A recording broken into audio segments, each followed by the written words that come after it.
Okay, now that you've got your 46 stitches cast on, we're just going to start following the directions here.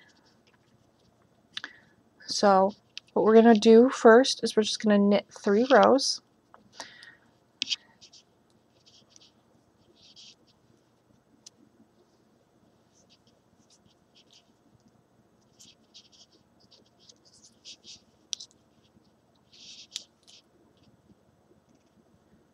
This yarn is splitting a little,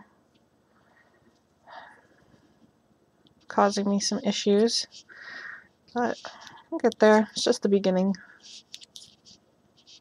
And now I mentioned this in the instructions, but your cast on row never counts towards your row count.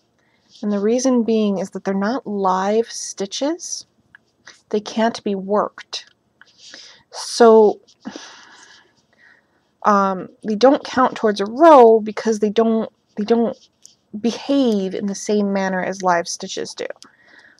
They can't be used past the cast on. They're not useful for anything else.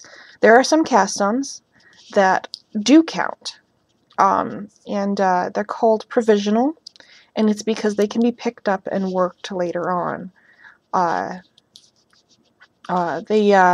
They usually don't count in a row count though. They just are workable. I think I'm confusing you, but at any rate, this time it doesn't count. So you're not going to count it in your row, in your 3 rows. God, it's splitting. Okay.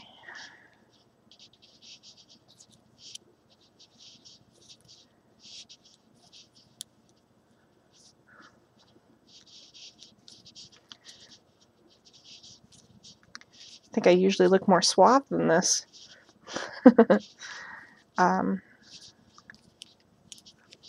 There we go. I'm getting there. And I know that this seems like a lot of work for a little bit of return, but it's an important step to learn, and that's why it's the first lesson. The rest of the class will be more exciting.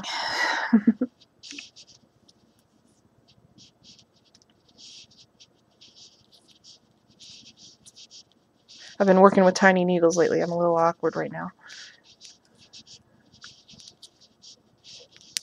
Okay, so you just knit that 3 times across the row to get your bottom border.